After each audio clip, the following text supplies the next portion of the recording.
boa tarde. Então está no ar o Papo Aquilo Podcast, diretamente aqui pela FURG FM. Hoje em dia muito especial, com uma convidada mais que especial. Aqui quem vos fala é o humilde apresentador Dani B e convido você a ficar comigo até às 15 horas da tarde num papo de peso, um Papo Aquilo. Eu quero mandar aqui um abraço para Sandra Lee, que teve o grande lançamento dela nesse dia 27, sábado passado, do livro Meninada Conta Aí, que foi um grande sucesso, segundo, e chegou até a minha pessoa. Parabéns, Sandra Lee, sucesso nas vendas do livro, que o pessoal adeira, acho que é isso, adeira lá o seu livro, compre, leia e tenha reflexões importantes das histórias contadas neste best-seller negro. Então é isso aí. O dia de hoje a gente vai ter uma convidada aqui, tem uma convidada aqui muito especial, que é uma poeta. Ela é formada em letras aqui pela FURG e também tem um trabalho muito legal de vídeo performance no TikTok, no YouTube. Nada mais, nada menos que aqui ao meu lado, essa mulher que vem embelezar o nosso estúdio, Sara Silva. Tudo bem, Sara? Como é que tu tá? Tudo bem, muito bem, melhor ainda. Muito obrigada pelo convite. É um prazer te receber aqui e ver o teu trabalho, sabe? Conversar contigo me inspira muito. Eu gosto de falar para as pessoas que me inspiram, e tu me inspira muito como mulher negra, como mulher que tem empoderamento das falas, das suas lutas. Eu também vi a live de vocês, que vocês fizeram, do PPGL, né? Sobre Olhos d'Água, né? Isso. Então, que ocorreu com uma conversa muito importante sobre antirracismo. Mas, assim, eu vou começar pelo início, como eu começo sempre o nosso programa Papo Aquilo, perguntando para a Sara qual é a origem da Sara, de onde vem a Sara. A Sara, ela é essa menina mulher sonhadora, com desejo e muita sede de mudança, sede de justiça, sede de transformação, com uma alma inquieta, uma mente inquieta, um coração inquieto, um coração bom, uma mente boa, uma mente sã, jovial, calma, e menina sonhadora, cheia de sonhos, e que busca trazer, construindo com os seus e para os seus, uma sociedade melhor. Amante de gatos, amante da literatura, companheira da educação infantil, amando crianças, e uma grande bobona. Sorridente, uma grande palhaçona. Muito sorridente. Palhaçona. Desde que eu converso contigo, tu está sempre muito para cima, entusiasmada, sorridente. Isso é importante, né, para a vida, para a gente levar uma vida mais leve, apesar de todas as nossas lutas, de todas as nossas nossos embates, né, dentro de uma estrutura social que nos oprime o tempo todo, que faz com que a gente tire de nós o melhor, né, o que a gente tem de melhor. Eu queria que tu falasses um pouquinho como que tu chegou na universidade, como é que foi para ti o ingresso na universidade, foi tranquilo? Tu é daqui de Rio Grande mesmo? Como tu... Eu sou natural daqui, eu nasci aqui e com 2 meses de idade eu fui para o Rio de Janeiro em razão do serviço do meu pai. E a minha história na literatura começa com meu pai comprando letras para mim, de madeira, grandes, e comprando livros e recorrendo no trabalho dele às caixas de doações, tentando encontrar brinquedos e livros para mim. E não sei se você já viu aquele filme da Sociedade da Neve, na Netflix. E aí é um acidente na Cordilheira dos Andes. E aí, dentro daquele contexto de dor... Calma. Esse eu vi. Esse eu vi. E ali, dentro daquele contexto de dor, eles todos no acidente, com fome, eles, em um determinado momento, eles acham espaço para a literatura. E dentro daquele contexto, eles começam a declamar poesias e a fazer rimas. E aí, então, eu acho que a literatura ela vem nesse meu lugar, na tentativa de acalentar tanto a minha mãe quanto a mim. E aí a minha mãe, ela encontra nos livros essa força, essa resiliência. E aí, então, é uma imagem muito comum de eu pequena, ela com o braço estendido, eu deitada no ombro dela, e ela lendo o livro aberto, e ela lendo para mim. E aí, até essa questão do banzo, que a gente discute tanto dentro da literatura negra, quando nós saímos da África e essa perspectiva de construir lares longe do seu próprio lar, eu acredito que foi na literatura que ela encontrou essa força, essa resiliência para lidar com a saudade dos parentes, do churrasco, do chimarrão. E a minha imaginação, eu acredito que ela... Olha eu, já pregando o poder da literatura. Porque... Vai lá, fica à vontade. Tá bem. A literatura, ela começa a construir essa questão da cognição, da imaginação, da construção criativa, da concentração e da memória. E aí ela, muito perspicaz, ela começa a desenvolver para cada personagem uma voz, enquanto ela lê. E aí eu começo a... Quando ela está cansada, ela começava a criar. E aí o patinho feio fez isso quando ela estava cansada. E aí eu, mãe, para de graça. Eu já decorei a história. Não é isso que o personagem tal fala.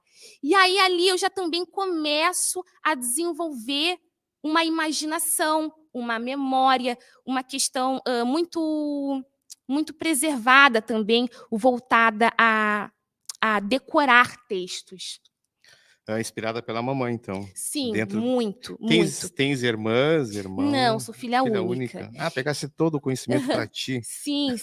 E aí, na escola, eu me lembro dela sempre me puxando, Sara, vai ter prova de português. Qual é o sinônimo da palavra tal? Qual é o antônimo da palavra tal? Então, nesse sentido, eu sempre fui muito incentivada. Tudo na minha vida me levou para a área das letras. Qual é o coletivo de abelha? Aí eu enxame. Qual é o coletivo de peixe? Aí eu cardume. Qual o coletivo de lobo? Aí eu alcateia, navio, esquadra. Então, ela sempre me puxou nesse sentido, para que eu lapidasse as palavras. Aí eu falava, a gente estava, nós foi. Não, nós estávamos, nós fomos. E aí, eu nunca vou esquecer, me lembrei de uma coisa, nunca vou esquecer. Na alfabetização, eu estava adquirindo conhecimento sobre plural, sobre questão dos substantivos, de formação de singular. E aí ela falou, Sara, se você entra numa sala e tem 10 mulheres, você fala boa tarde a todas. Se tem 10 homens, você fala boa tarde a todos. Mas se tiver 9 mulheres e 1 homem, você fala boa tarde a todos. E aí eu me lembro que já nascia uma Sarinha mini querida inquieta com o uso da língua. E aí eu olhei para ela e eu falei, mãe, mas como assim? A maioria não são mulheres? Por que não todas, ainda que tenha apenas a língua é masculina? E aquilo me marcou e eu falei, e por que é assim? Porque é assim. E aí, se a gente parar para pensar, hoje, quando a gente entra no curso de letras, a gente passa a desenvolver essa perspicácia do vossa mercê, do vós-me-cê, do você e do VC. E aí hoje você está numa padaria, você quer saber se seu primo quer pão ou quer sonho, você pega seu celular no WhatsApp e bota VC quer pão, e aí todo mundo entende. Mas aí hoje, para se referir a pessoas do gênero fluido, LGBTQIA+, quando eles reivindicam o pronome elo, delo, todes, nós ainda temos uma parceria, uma parcela, uma grande parcela que se mantém contra esse tipo de posicionamento, o que é totalmente errado. A população ela sofre ainda com uma violência. O Brasil ele é um país que mais mata pessoas da comunidade e ainda assim, não obstantes como eles sofrerem essa violência, eles ainda não têm os seus pronomes respeitados. E tu acha que é possível, no contexto de nação, da linguagem portuguesa, essa inclusão dos pronomes, do modo a qual eles reivindicam? É fácil fazer esse processo dentro da literatura, dentro da linguagem portuguesa? Não, é Como é que é muito esse esquema? difícil. Nós temos um grande trabalho a fazer. E aí, a minha mãe, ela, claro, aos recursos disponíveis que ela tinha, claro, ela tentava fazer a mudança comigo. E aí, mas é na universidade, quando a gente entra no curso de letras, que a gente passa a desenvolver as noções de inadequação, adequação. Nós aprendemos a respeitar as pessoas pela forma como elas falam, as variantes. Então, é uma forma de delatar como a pessoa fala, da maneira de onde ela vem. Tanto que se tem uma forte discussão em relação aos textos da Carolina Maria de Jesus, e ainda se tem uma vertente que se quer republicar esses textos corrigindo todos os desvios, quando, na verdade, não, a gente tem que respeitar a escrita da Carolina Maria de Jesus, porque, acima de tudo, comunica, diz, tem significado e tem um valor linguístico, possui um valor literário. Quando tu chegou na universidade, como tu te sentiu chegando na questão acadêmica? Como é que foi recebida dentro da universidade, com as tuas ideias, com a tua luta, com o teu jeito de ser, com a tua negritude? Tu tivesse algum problema? Foi tranquilo?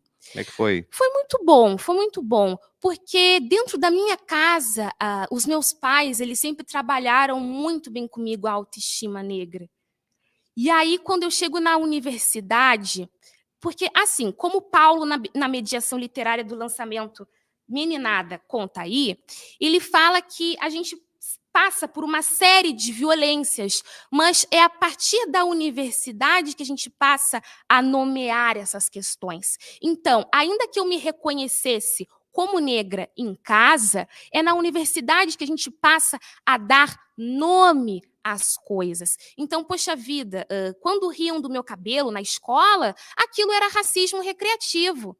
Quando eu estou em um ambiente em que as minhas ideias não são respeitadas ou eu sou violentada de alguma forma, a partir de uma instituição que era para me abraçar, isso é racismo institucional. Entendi.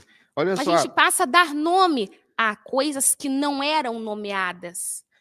outro dia eu tirei uma foto ali num painel que tem aqui, né? Professores negros, onde estão os professores negros na FURG? O que tu acha daquele dizer que tem naquele paredão ali, nas circunstâncias atuais, acadêmicas da universidade e tal? Eu acho que é uma intervenção, assim como todas que fazem nós pensar e nos coloca, como a Djamila Ribeiro nos propõe, nesse lugar de desassossego, de desconforto, de perguntar privilégios que por muito tempo não se foram perguntados, não se foram indagados. Então, para que eu estivesse aqui hoje, muitas mulheres negras contribuíram para que eu estivesse aqui, para que você estivesse aqui. E aí, em um determinado momento, eu vou mandar um beijinho para a Lise, eu não sei se ela vai ver essa conversa, Lisiane Ferreira, do programa Socializando a Leitura. Era a minha entrada na minha universidade e ela me deu inúmeros toques em relação ao currículo Lattes. E é o tipo de é o tipo de conversa que não nos falam, que não conversam conosco.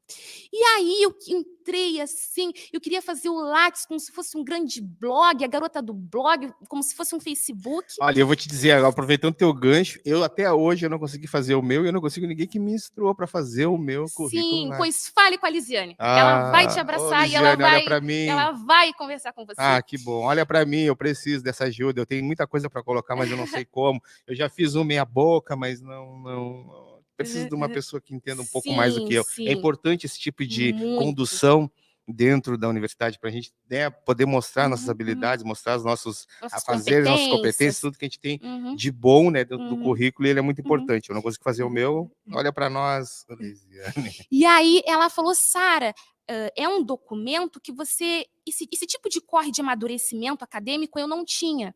E aí ela pegou e falou, Sara, é uma espécie de cartão de visita, é ali que as pessoas vão te conhecer, não é uma pegada de Facebook. Então, ela me lapidou muito nesse sentido. Tente colocar uma foto de perfil boa, com uma resolução boa. E aí eu falei, e aí tenta colocar estrelas nas produções que você mais acha relevantes. E aí eu falei, Lisiane, eu acho que eu nunca vou conseguir te agradecer. Eu acho que eu nunca vou conseguir agradecer a ajuda e esse suporte que você me deu. E aí ela pega e me fala, não precisa agradecer. Aqui está em cima, puxa as outras. E aquilo eu nunca vou conseguir esquecer aquilo. E aí a gente passa a colocar em prática tudo aquilo que Bell Hooks disse, tudo aquilo que a Conceição Evaristo diz, tudo aquilo que a Djamila Ribeiro diz. Porque quando uma mulher negra se move, a sociedade inteira se move com ela. Forte essas palavras. É forte, é forte, é forte. Muito forte. É um soco no estômago. E eu vi muitas palavras e muitas reflexões, tirei também fortes do PPGL, que é Olhos da Água, né? E eu queria também mandar aqui um abraço para as meninas que eu vi no segundo episódio, que foi Conversas Antirracistas, que a mediadora foi a Cláudia Borges, que eu vi que ela teve no Paralelo, né? Se não me engano, aqui. Também a Lara Luísa, do IFSC, e a Bárbara Franco, que estiveram na conversa ali. Depois eu vi a tua mediação com a Gabriele Costa, que eu conheço de vista, assim, sabe? Isso. Nunca batemos um papo. Mas se ela estiver vendo ou ver depois, eu gostaria de trazer ela aqui nessa bancada para bater um papo com ela. Eu achei legal o negócio da trança, o negócio do turbante, né? Isso. E eu achei muito interessante ali, elas com muita propriedade no que falam, uma luta muito importante, totalmente, sabe, com uma força, um potencial, sabe? Eu achei muito legal aquela live ali e tirei reflexões muito boas daquilo ali. Eu queria que tu falasse um pouco como é que criou esse projeto, como é que tu te inseriu ali, como é que foi essa parada aí? A iniciativa começou por discentes do nosso programa de pós-graduação em letras. E aí, o ano passado, nós tivemos a primeira edição, foi um sucesso. E esse ano, nós tivemos a segunda edição. Mas tudo começou quando nós, a partir, novamente, do incômodo, do conforto, de ataques racistas com o jogador de futebol Vini Júnior. E aí aquilo nos motivou a criar, e é muito bonito, é muito lindo nós vermos pessoas empenhadas, todos em prol de uma única causa. E é muito bacana ver como a coisa acontece. A gente faz, e mesmo que nós não tenhamos força, mesmo que nós não tenhamos jeito, a gente faz acontecer. Quando nós juntamos mentes brilhantes a fim de desafiar, não com sorte, mas sim com audácia, muito bem colocado com a Carolina Maria de Jesus, a coisa nasce, a coisa ganha força. Inclusive, saiu nas redes, né, um vídeo de um menino, uma criança argentina, a qual ela está vendo um macaquinho passando no fio, assim, à distância, e ele está chamando o macaquinho com o nome de Vinícius, né? E a mãe está filmando ali, sem falar nada, assim, meio que... a criança, ela nasce pura, né? Ela aprende no âmbito familiar, no núcleo familiar dela. O que tu achou? Tu chegou a ver esse vídeo? Não vi. Então, é um vídeo que deu repercussão bastante na internet. O do quanto as crianças, né, as pessoas no século XXI não trazem essa informação no âmbito familiar. Os brancos, vamos dizer assim, não fazem isso. E ela apoiando um ato assim que é deplorável. A criança não tem culpa no vídeo em si, o que ele aprendeu dentro de casa. Eu acho que essas conversas são importantes para quebrar esse padrão, sabe, de que o negro, essas comparações pejorativas, essas coisas todas, que são negativas sempre. E outra coisa, esse projeto de vocês, ele se estende para fora do âmbito virtual, da universidade, nas comunidades, algo do tipo assim? Inicialmente, nós pensamos somente na live no nosso canal PPGL. Inclusive, se você não é inscrito, se inscreva, deixa o like, se inscreve lá no canal, porque nós estamos cerca de 978 inscritos, mais ou menos. Mas, inicialmente, foi um projeto que nós pensamos virtualmente, mas agora, ainda nessa segunda edição, haverá uma segunda etapa com a literatura de cordel com a Josi Silva. E aí nós vamos às escolas justamente para trabalhar com as crianças, com jovens, o porquê de uma literatura negra, o porquê de práticas decoloniais, o porquê dessas conversas antirracistas. E outra coisa, na questão das tuas performances, das tuas poesias ali nas performances, fala um pouco para mim sobre como tu te inspira para fazer aqueles vídeos, da onde vem a tua inspiração para escrever. É um pouco que tu já me falou, né, das tuas inspirações, Sim. mas assim, como é o teu processo criativo para fazer o teu trabalho de vídeo performance? Cara, eu vou te falar assim, que a performance, ela sempre esteve na minha vida. Então, te falar como começou é muito difícil. Nessa construção imagética da minha mãe me contando a história e eu deitada no ombro dela, ali já era uma performance. Então, a tua mãe, assim, tu fala, a minha mãe fez isso, a minha mãe me trouxe isso, a minha mãe, Isso. uma grande mulher, seguinte, né? Sim, Ajudou sim. muito na tua formação, ela tá aqui, né? Qual é o Sim, nome dela? Tu não falou o nome dela. Jussara. A Jussara, a dona Jussara. Ela era para sentar um pouquinho aqui para falar, tô até curioso de ver ela falar, se expressar um pouco. Sim. Não, isso é Na muito legal, né? escola, também eu sempre me demonstrava muito comunicativa. Muito. Então, apesar de eu ser excluidinha, mais quietinha, fora do padrão, os meus colegas de aula, quando tinha algum texto para ler, a professora sugeria: quem é que pode ler o texto da página 47 de geografia? E todo mundo, a Sara. A Sara pode ler. Eu sempre era indicada. Também, em peças de teatro, eu era talvez a árvore, não a personagem principal, o gatinho. Mas eu sempre me voluntariei para as artes, assim, em geral. Quando a professora também pedia para escrever poesias, Nunca eu pensou em fazer também... artes ali? Não, É? Por não, quê? Não, não, fala aí, por quê? não, muito distante. É muito distante, pô, mas tu faz uma baita numa arte, tá cheio de trabalho artístico ali, de performance, que o pessoal tá atrás estudando lá, aprendendo as teorias para executar. Eu achei muito legal. Sempre fui muito assim de escrever textos. Né? Muito. Não, mas teus vídeos, né, que tu faz as poesias, que tu declama ali, é uma arte incalculável e é muito legal, entendeu? Por que não as artes? Sim, não, sim. cada um tem seu Cada um tem caminho. sua linha, né? Outra coisa que eu queria que tu falasse um pouco é sobre o Dia da Mulher Negra Latino-Americana e Caribenha, que foi a data mesmo, foi o dia 25. E eu vi que vocês falaram muito no PPGL sobre essa data muito importante. Fala um pouquinho das tuas considerações em relação a essa data, a importância dessa data. Sim. A data, ela se origina no dia 25 de julho de 1992, em Santo Domingues, na República Dominicana, e é quando um grupo de, não sei se 300 mulheres, elas se reúnem para conversarem acerca do sexismo, do machismo e do racismo. E ao se reunirem, o barulho tem eco. E aí a ONU, a Organização das Nações Unidas, reconhece naquele ano o Dia Internacional da Mulher Negra Latina e Caribenha. E é muito relevante porque nos celebra enquanto potência, enquanto força, e força essa também muito bem impressa. Deixa eu mostrar aqui para o pessoal. Na arte do Paulo, do Afrocalíptico. O Afrocalíptico, um abraço para ti, Paulo. Uma hora tens que vir aqui, quando tu vier Rio Grande, vem aqui no programa bater um papo com a gente. Um papo de peso e um papo aquilo com o Afrocalíptico. Tá no ar o convite, Paulo. E é de uma delicadeza. Uma sensibilidade, né? Uma profundidade. E nos celebra enquanto mulheres. A arte do Paulo, porque ilustração. Nós somos diversas, nós somos diferentes. Não, e o Paulo, ele tá sempre à frente, né, nos vídeos dele. Eu vi o vídeo que ele fez também da Odoiá para a Sandra ali, que ficou muito bacana, os textos também, a narrativa. E o Paulo tá à frente aí com a Sandra nesse livro, Meninada Conta Aí. Pode prosseguir na tua. Sim, sim. E eu gosto muito de usar a metáfora da mesa.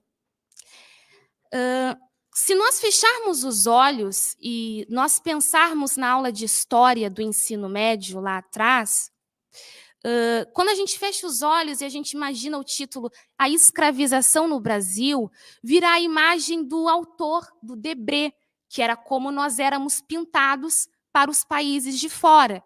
E nessa imagem, ela é muito conhecida, gente.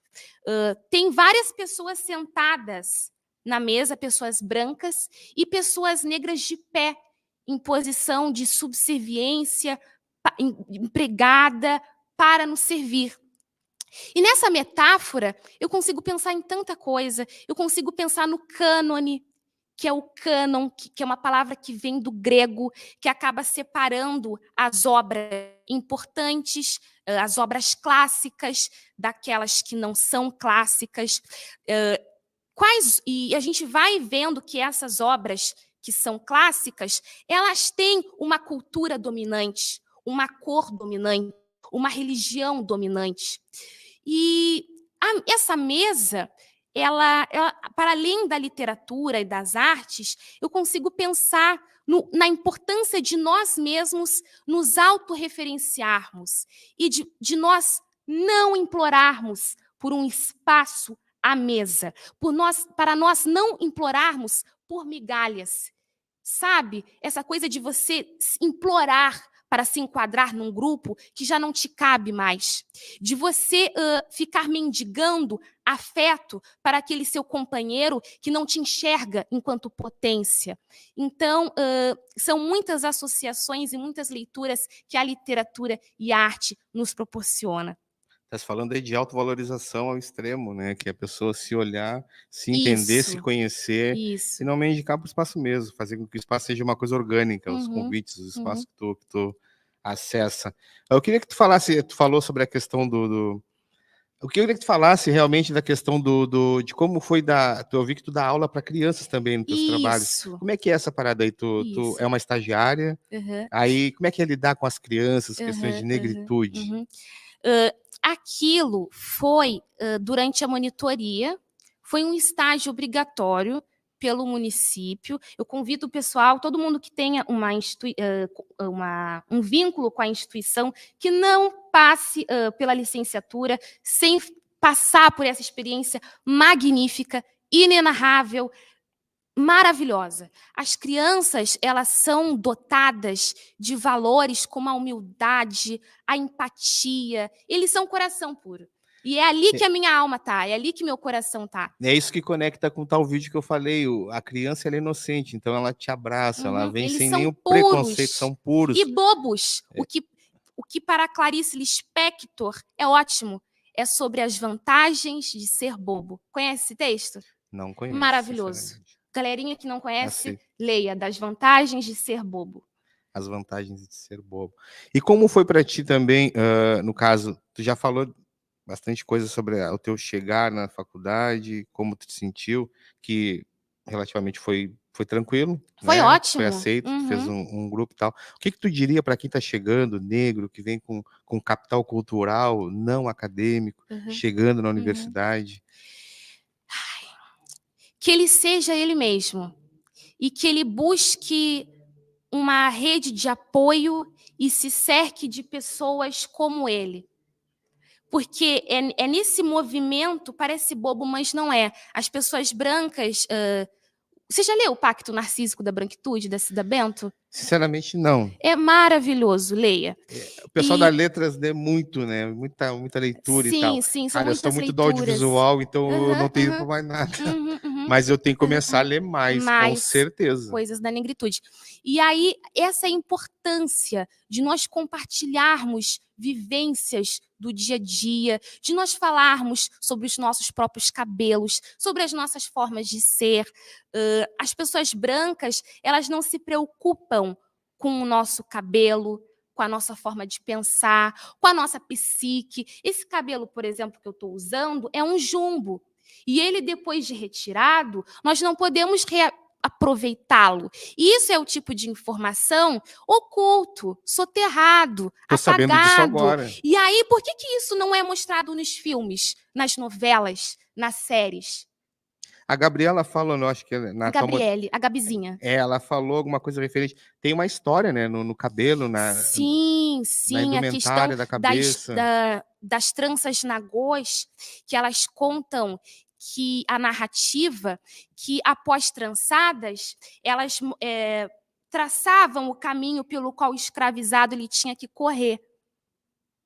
Até carregando sementes também, né? Sim, Comida, arroz, feijão para plantio. Caso tu Então, fugisse, tudo tem um porquê. Como começar em outro Tudo local. tem um grau de significação. Até realmente como é que eu vou falar? As oferendas encruzilhadas nos cantos de rua, né? Sim, porque eram produtos, para além de serem oferecidos para as entidades, inicialmente, as oferendas, elas tinham o propósito para que o escravizado que assim ali passasse, pudesse se alimentar. Então, tudo tem um porquê, tudo tem uma causa. Muito legal. E os teus projetos futuros? Tens alguma coisa em mente? O que tu tá programando? Ou é só estudo mesmo? Não, é só estudo mesmo. Só estudo mesmo. E uma coisa muito legal é que agora fico triste pelas enchentes, pelas perdas, pelas vidas ceifadas. Mas uma coisa muito interessante é que eu sempre peço a Deus muita sabedoria para que eu possa ressignificar o meu estudo e para que o meu conhecimento chegue às mais diversas camadas sociais.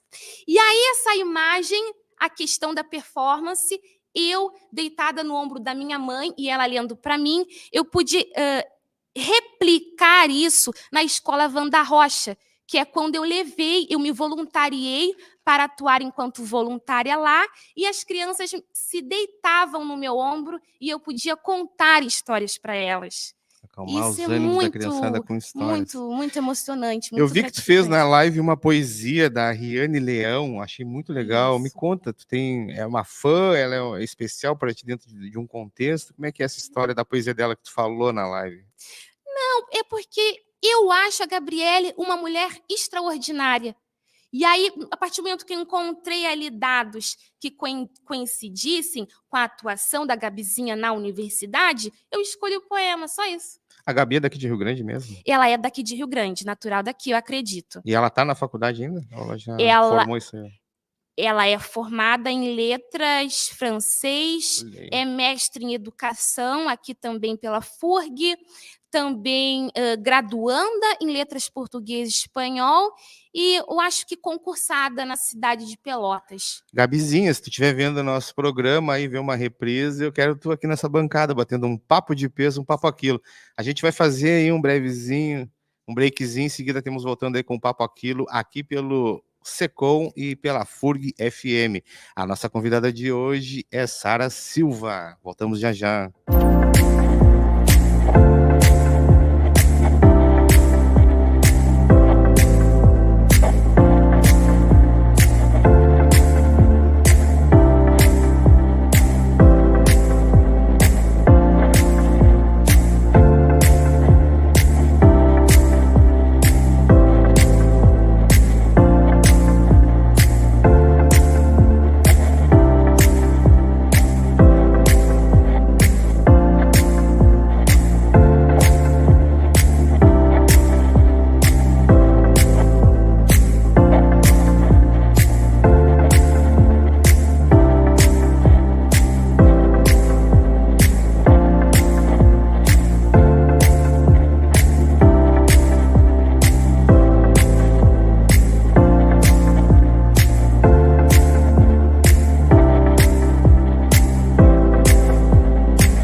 É isso aí, então estamos voltando com o Papo Aquilo, aqui pela FURG FM, dia 31/7/2024, exatamente 14 horas e 48 minutos, 22 graus aqui no Secom. Tá quente esse estúdio, né?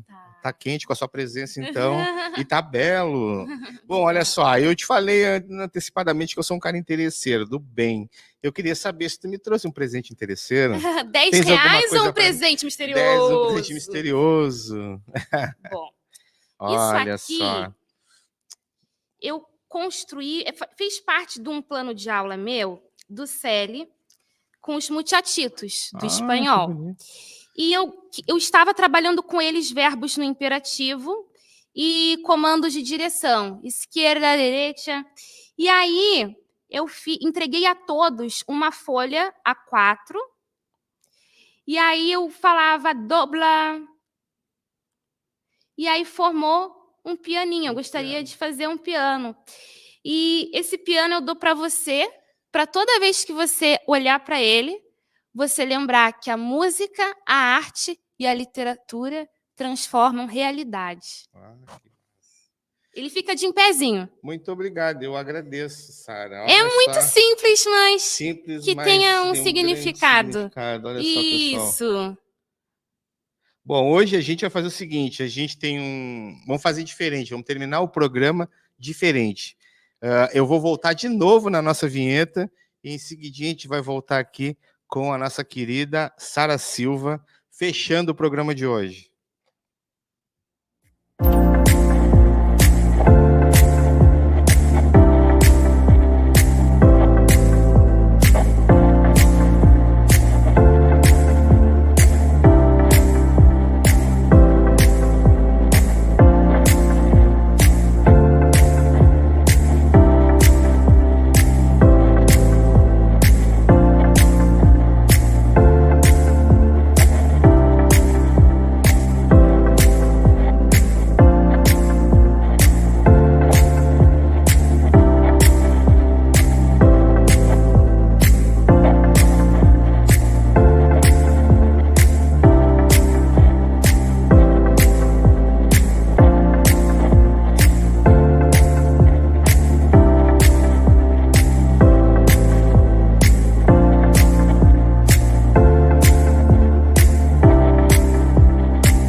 Olá, pessoal.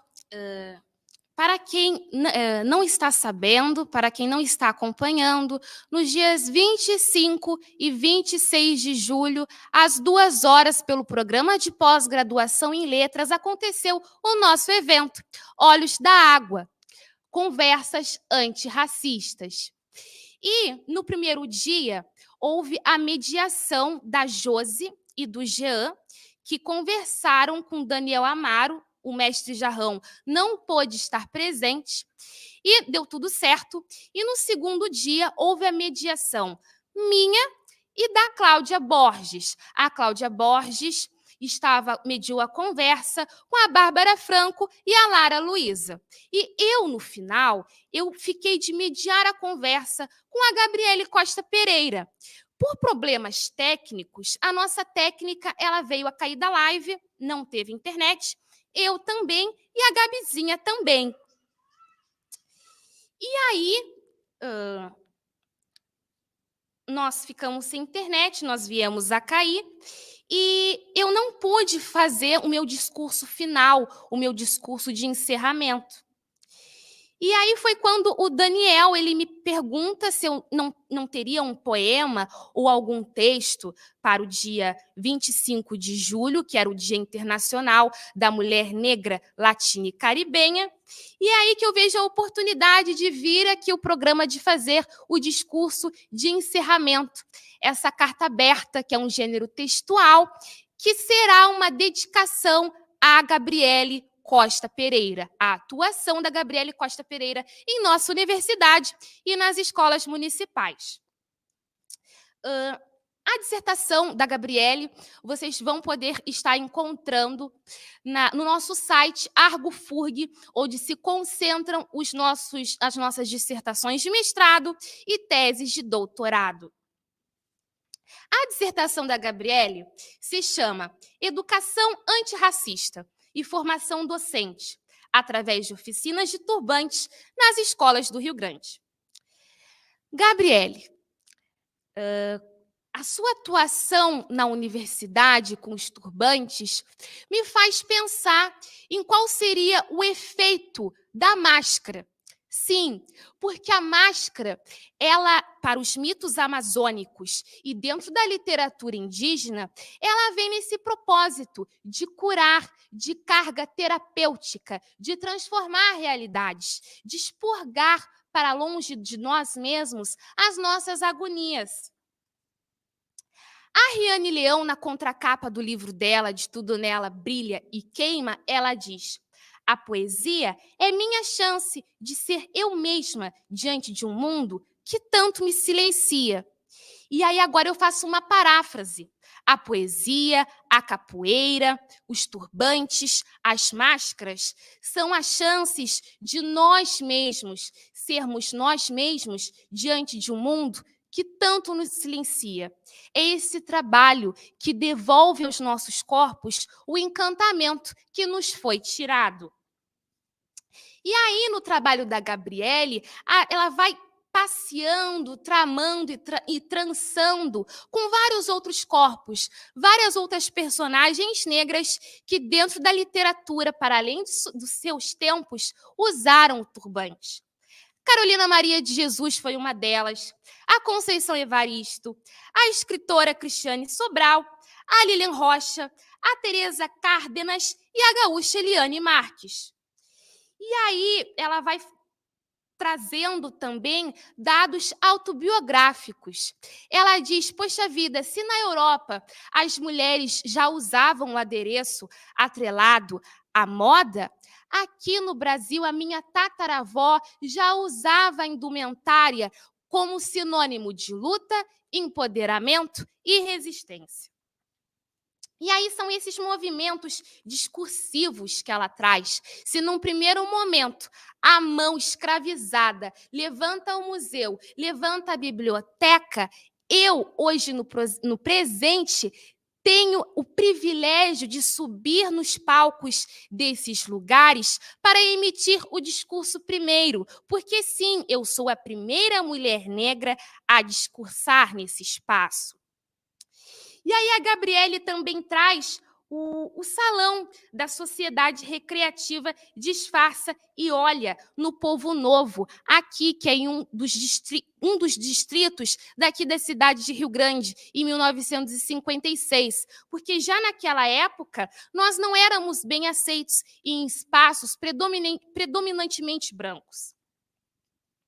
E, Gabriele, você, pelo seu trabalho, acaba reconhecendo nossas produções, nossas genialidades, nossas criações. Reconhece nossa humanidade e retira da Europa a superioridade intelectual. Repensa a Europa enquanto centro de pensamento que influenciou em nossa forma de agir, pensar, amar e que forma quem somos.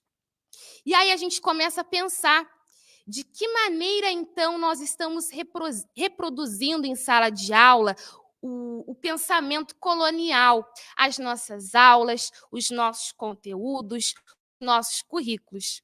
Reitero o meu convite para o pessoal que tem ainda vínculo com a instituição e que faça a monitoria.